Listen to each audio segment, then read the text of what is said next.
The verdict is out. We built our society on digital technology prematurely, when we still knew very little about its effects on us. Is there anyone who isn't surprised by the amount of time we spend on screens? On explodingtopics.com, you can find screen time statistics for 2025. Globally, people average 6 hours and 40 minutes of screen time per day. The average American spends 7 hours and 3 minutes looking at a screen each day. South Africans spend 9 hours and 24 minutes on screen per day. Almost half of newborns to 2-year-olds interact with smartphones. Gen Z averages around 9 hours of screen time per day.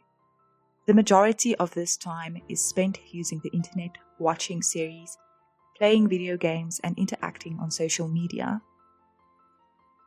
Just a few years ago, minimalism gained a lot of traction. They said, don't let the corporate giants tell you how to spend your money. But things have gotten far, far worse by now. Instead of wasting our money to turn our homes into glorified storage containers, we are asked to waste our lives, and we're not really paying with our money as much as we are paying with our mental health and quality of life. I believe that the root of our addiction to screens is a mixture of two things. First, the unethical exploitation of consumers. Big companies abuse their knowledge of how the human mind works, and they knowingly turn consumers into addicts. Second, our own immaturity and dissatisfaction with life. We are detaching from reality in order to create our own substitute reality. So we're not dealing with mere escapism or addiction. It is also the obsession with controlling and creating our own reality. Our substitute reality not only prevents us from real experience and therefore real growth, but it also makes us incompetent to deal with reality. This creates a vicious cycle. The control we are becoming accustomed to leaves us ill-prepared to deal with real life. But because we cannot escape real life completely, we have real-world experiences that leave us feeling incompetent and dissatisfied, which tempts us back into imagined experiences. Factually speaking, we cannot escape from this world and reality we were born into without sacrificing our time, our mental health, and ultimately our lives, be it a slow decay or a rapid death. To quote M. Scott Pegg in The Road Less Traveled, and reapply his view in a different context.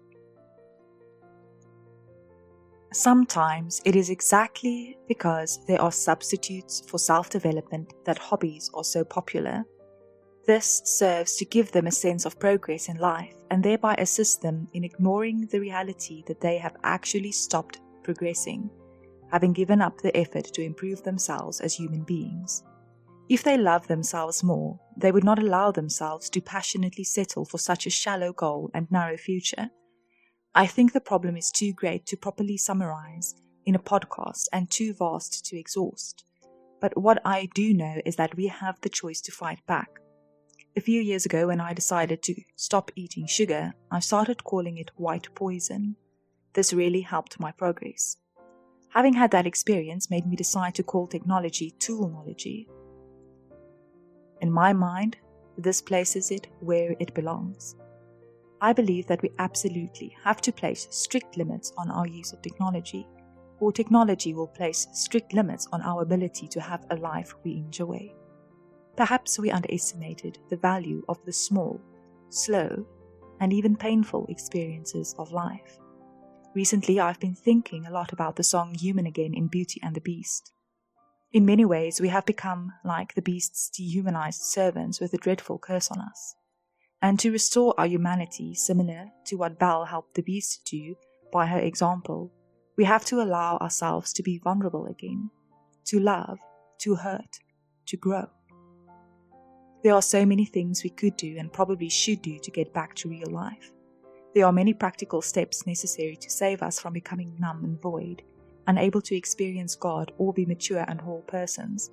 But I think methods and approaches will accomplish very little if we cannot first learn to embrace life and embrace both the pleasure and pain of being a present, engaged, and growing human being. In all of history, the single most important lesson humanity has had to learn was how to deal with suffering and pain. It is the single greatest source of meaning, and since we are avoiding it at all costs and going to great lengths to soothe ourselves, we are heading straight towards it, but without any defenses or meaning. I hope and pray that this podcast will encourage you to spend most, if not all, your time in the only true reality. Read a book, see a friend, go for a run, and make peace with the vast amounts of silence, discomfort, and pain that are required to turn us into real, satisfied human beings. Even though I will be making more podcasts in the future to help people break free, I hope and pray that you switch off your device after listening to this. God created us for this reality, and He created this reality for us. Even though it seems dark at times, God will always be found in the valley of the shadow of death. His still small voice will always call to us, and His love knows no enemy.